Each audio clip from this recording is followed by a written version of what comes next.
Your eyes do not deceive you. You did not go back in time. This is in fact the rematch of the first match we had today. TLO versus Supernova for the last slot of Group C. Now we've been having a lot of Terrans and Zergs make it through so far in Group A and Group B. We'll see if that trend continues here, if Supernova can take it, or TLO will make this a double Zerg group.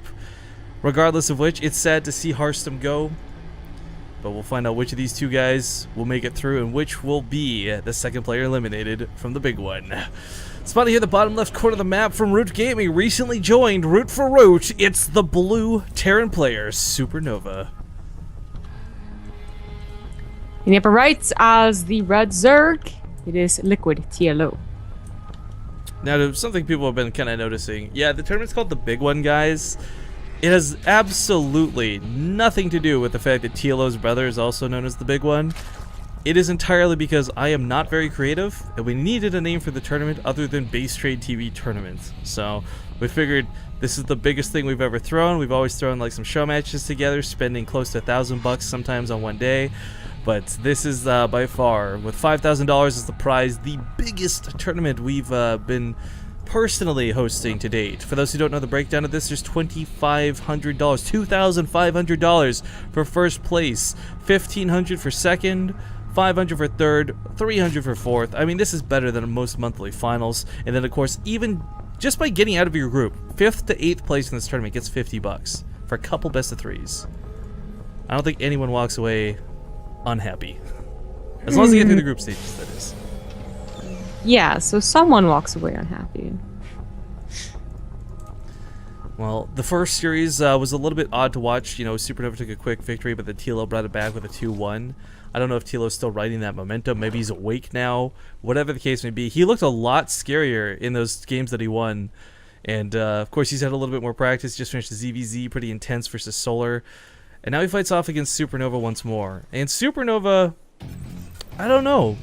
I want to say he's got a good chance. You know, everyone's been talking about how he's been doing great in Korea with tournaments, and no one's going to contest that whatsoever. But you can never discount TLO. Once again, this guy's like inconsistently amazing. Well, last time we had a T-Rex on this map, funnily enough. It always starts on Overgrowth, so maybe not so funny, but...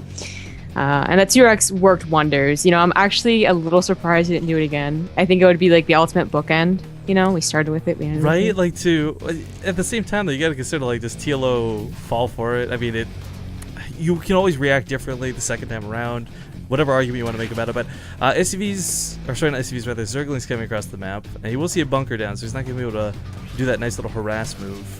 Almost gets the SCV. Does get the SCV, not too bad. Tries to get on top of those Marines, but realizing the bunker's going to complete soon. Actually doesn't lose any of the Lings. Not bad. Not bad. That's okay. I'll give it like a 5 out of 10. Or I give it a 6 out of 6 for how many Lings lived. But TLO going for a bailing bust, and this isn't like a Roach bailing all in off of 3 bases like we classically see. I mean, you don't see an old school bailing bust anymore, just period.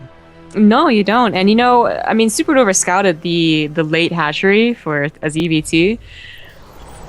But there's just no telling what goes on behind it. You don't get any more scouting if you have Reaperless Speedlings. So this is, I'm surprised most people don't do this. TLO bringing it back, bringing it into his repertoire. I'm surprised he's throwing so many things away into his bunker, though. I mean, this... Well, he really wanted to break it, Rickon. Well, I understand, but this is just like, this is madness. After the first, like, 12 died, you know, pull back. I don't like this either. That seems pointless. What does he have to turn into the banlings, right? Like, that seems ultimately pointless. And you know what? Now Supernova's thinking 21 Lings! Like 20 Lings? Like, okay. That was weird. That should be like, he's probably thinking that's weird. I mean, I'm serious.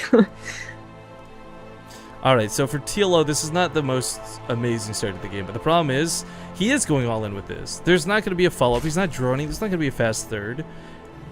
And the idea isn't simply to kill a bunker and maybe kill a couple SCVs here at the natural, guys. This is a move you do to win the game. Oh, gets on top of the Hellions almost. Oh no, still throwing Lings away. He can't kill the bunker, not with the Hellions around here. TLO! Why get the bailing nest?